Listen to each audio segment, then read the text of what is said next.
Okay, welcome to today's video. Yeah, it's another talking head. Trust me, I've been doing repairs. I just haven't had a chance to record many of them. Most of them are stuff I've covered a lot, or they're brand new repairs to me that I'm still learning, so I don't want to fumble through on a video.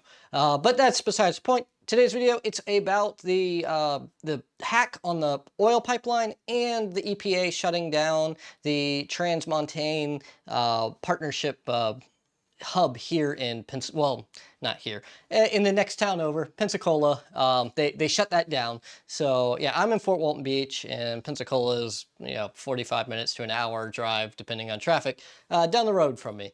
So yeah, they shut that down, and then we had this hack this week. So there's a good chance we're actually going to have some fuel shortages here in our town.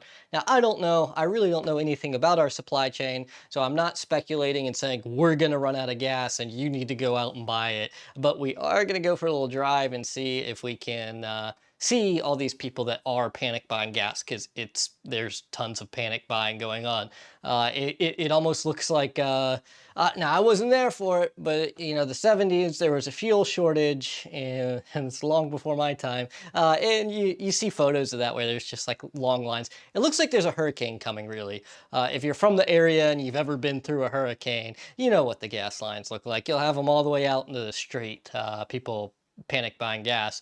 I'm going to go in my electric car, which doesn't burn any gas, and laugh at all these people having to panic buy gas. But no, it's pretty funny. Everybody is panic buying. I mean, it's funny right now because we have gas. It may not be very funny in 2 weeks if we actually do run out of gas. But I don't know.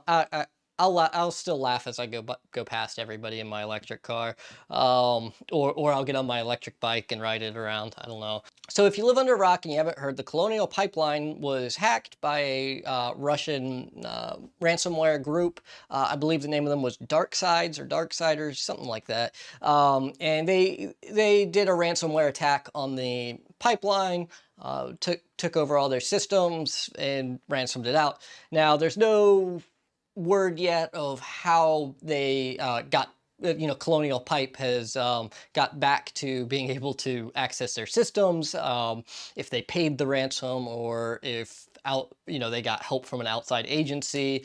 But they are decrypting their systems as we speak, from what I've read in the news. So basically, it sounds like they should have everything up and running again by Friday. Today's Tuesday, so they're saying, there should be no shortages, so don't go panic buy, is what Colonial Pipe's saying. And then here locally, our local news is saying, yeah, you might actually have trouble buying gas, and that's not directly in effect towards the Colonial Pipe hack. Ours is because it's twofold. The TransMontaigne partnership, LLC company, their EPA shutdown and the pipeline might actually affect our area, while other areas in Florida actually should not be affected at all by the shutdown, because most of the gas that we get here does not actually come from the pipelines. It comes from ships. So yeah, it comes in on the big ships full of the big tanker ships. So we shouldn't be facing it in most of Florida. It's just regionally here in the kind of from Escambia County to probably a little bit of Walton County. It was what was written in the Pensacola News article that I was reading this morning. So yeah, I just kind of wanted to bring awareness to this is happening here in Florida. Pretty much only affects us here in Florida. It shouldn't affect everybody else. So don't go out panic buying gas. And if you live here, please don't panic buy gas. If you need gas, go gas up. But if there's no gas to get to work, I'm sure your boss will let you call in sick because you couldn't drive to work. I don't know, or go buy a Tesla. Get an electric car, because we don't have these problems. Now, just so you know, if you buy an electric car and run an electric car around here, you're burning coal. Our local power plant in the area is a coal power plant.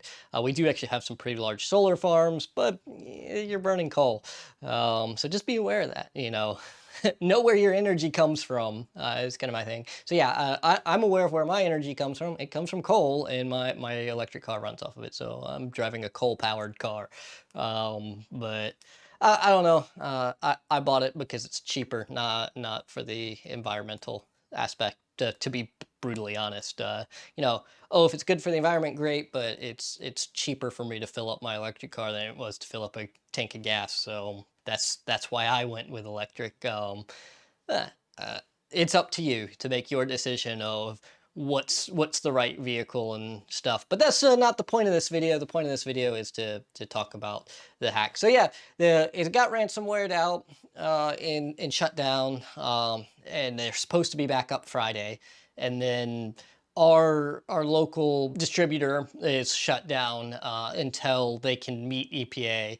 Local shutdown was because of they were not meeting the Clean Air Act, which they were required to meet it by May 1st, and they did not meet it, so they got shut down by the EPA. So that's what's going on there. Hopefully they'll be able to resolve whatever issue they've had to in these distribution issues we're having here in Florida, because it's just not good for the economy.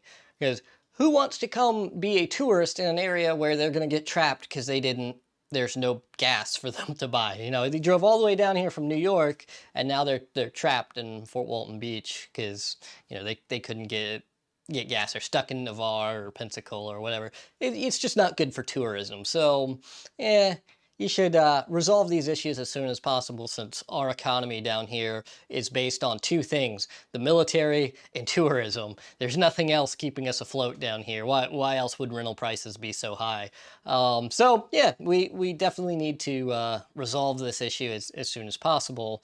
Obviously nothing you and I can do about it, but these companies, they need to meet EPA regulations. And this is not oh my God, the EPA is evil. This is, oh my God, this stupid company, can't get in compliance because they're being lazy or they're being cheap. It hasn't been outlined very clearly of what the issue is. But yeah, let's go hop in the electric car now. It is raining, so get to see a nice rainy day drive and see if we can find people panic buying gas. So this should be fun. Okay, so let's jump in our electric car while it's raining, because guess what? You can drive an electric car in the rain. I know a lot of you electric car haters out there like to think that they, for some reason, will not run in the rain, but yes, they are quite capable of driving in the rain. So 30-mile range because it's an old Chevy Volt, but whatever. Let's go hit the road. All right, so I got here just in time for the CEFCO. So as you can see, the lights are out. They are completely out of gas at the moment, but the truck is here fueling up.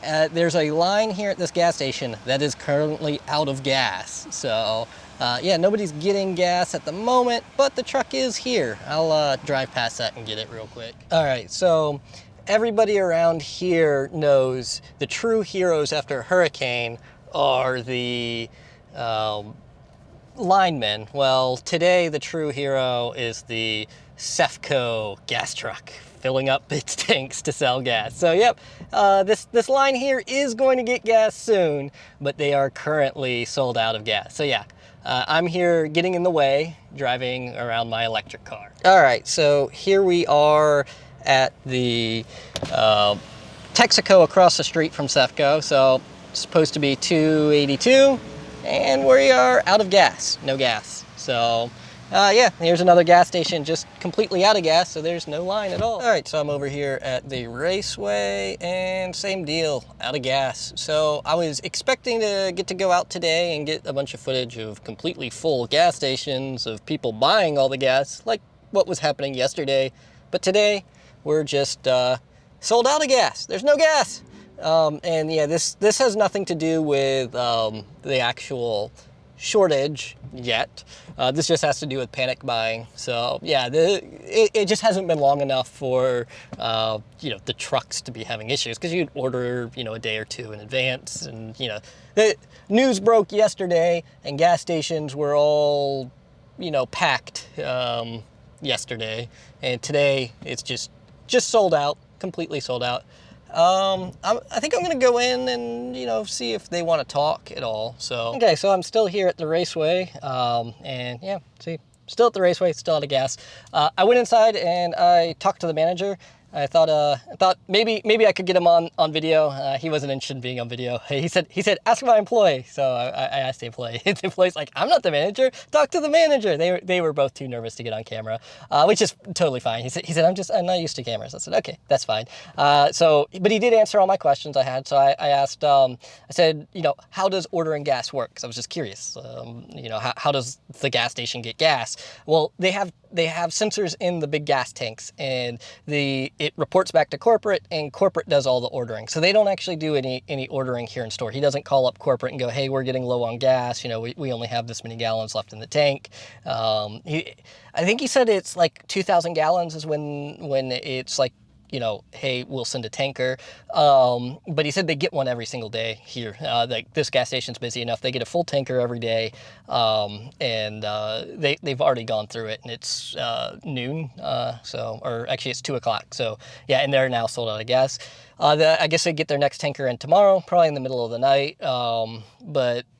I didn't ask when it will arrive because that's none of my business. I didn't want to put that information out. But yeah, he was a very friendly guy, answered the questions. I thought that was really interesting that they don't order it in store, that it's an automated system. It reports back to corporate. Corporate looks at, the historical amounts and sends gas accordingly. But this store generally goes through an entire tanker every day, and they just receive one every single day. So yeah, he was pretty friendly, answered my questions. So he was just too nervous to get on camera. And I totally understand that, especially because what if Raceway management didn't like him answering this question. So it was probably not the right thing for me to ask him to be on camera, but he did answer my questions, and I thought it was pretty interesting. I'm not going to stop at any other gas stations here in town because all the ones that have gas are all the little small gas stations that are super overpriced, that are already over $3 a gallon, even though everything else is like $2.85. And those are the only ones that actually have any gas right now. They are completely packed though. I can't get in the parking lot, and I'm not going to drive by and try to record. That's just inappropriate to be driving and recording, in my opinion. It's the same thing as texting and driving. It's just not the right thing to do. But I hope you guys enjoyed the video. I'm going to head back to the office now. All right, so let's go to my gas station, and we're going to take care of electric car myth number 2, charging in the rain. Perfectly safe, and I'm at my gas station. I don't have to worry about running out of gas unless I run out of electricity. So, yeah, into the office we go. You can see why I haven't done an office tour video yet. It's a giant mess. I'm supposed to be working on that, but I don't know. I wanted to do this video instead. Okay, well, hopefully you guys enjoyed that trip to a couple of gas stations. I really thought I was going to be able to get footage of like the really long lines and stuff that we had yesterday. I was like, when I got in the car, I was like, maybe they won't be so long because of the rain. But no, there's no lines because there's no gas anymore. So yeah, everything's sold out of gas. And this has absolutely nothing to do with the hack or the EPA shutdown up in Pensacola right now. This has everything to do with panic buying due to the news articles. This is exactly like you go into Target or Walmart and there's no toilet paper on the toilet paper shelves. It's because you guys either had really dirty asses and never bought toilet paper before and we're like, oh God, I better buy some because there is none, or you just bought way more than you actually needed. I'm sure some of this is all those people that, ride around on practically E all the time, burning up their fuel pumps, filling it up. But more likely than not, a ton of people went with gas cans and filled up 2 or 3 gas cans of gas also and took those home, which it happens every time there's a hurricane around here. And with the hurricanes, it's totally, that's the right thing to do. I mean, that's not panic buying. That is having enough gas for your generator to make it through the storm. But this, we may not actually have a gas shortage in the long term other than people panic buying. So, I mean, it's 50-50 kind of, it sounds like from the news articles I've read. I don't know anything about the infrastructure to move gas, but it sounds like there's no actual shortage at the moment, But if we panic buy, there will be, and there is now because of panic buying. I found it really interesting actually talking to the manager of the gas station. Y'all might not find it interesting, but I thought it was interesting that they don't actually order their gas themselves; that it's all automated. And also, I thought it was interesting that they went through an entire truck of gas every single day at that gas station. So. He also explained kind of the process of they shut down the pumps actually a little bit before they completely run out of gas. I didn't ask why. I didn't think to. I would guess maybe that's for emergency vehicles or something, or it's to preserve the life of the pumps and the tanks. I really don't know. I should have asked that, but he did say that they actually shut it down before they're completely out of gas. And bag everything, stuff like that. And it's lighthearted humor, me going around with my electric car. It's a plug-in hybrid. It does burn gas when it's out of electric. It's kind of a hybrid. It's an electric car, but it runs on gas if it's out of electric. So I mean, I do need to be able to put gas in my car every so often. I really don't go more than it's supposed to have a 35 to 40 mile range. I really get about 30 miles. I think that's just because of its age, not the way I drive. It could be the way I drive though. But I mean, it's a 2013 Chevy Volt with the original battery pack in it. So I mean, would you really be shocked if it gets a couple of miles less than what it reads on the battery? So, not completely sure there, but I do like it. I got it cheap. I got it for $4,000 or $5,000. I got it pretty cheap. And after selling my truck, it came out to like I paid like $1,500 out of pocket because then I sold my truck and got cash for that.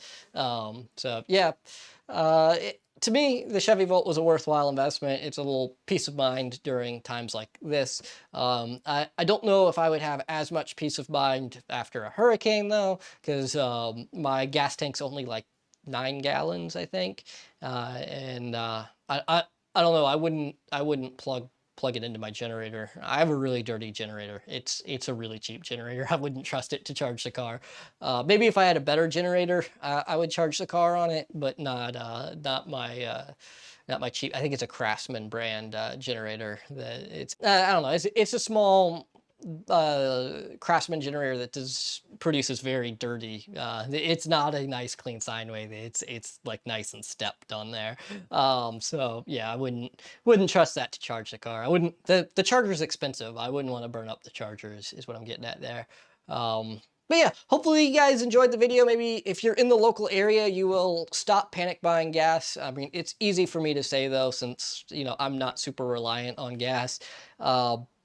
But yeah, I don't know. If you have a low tank, fill up, but don't buy 5 or 6 cans of gas. It's just not right. Okay, well, I hope you guys enjoyed the video, and I will see you in the next one.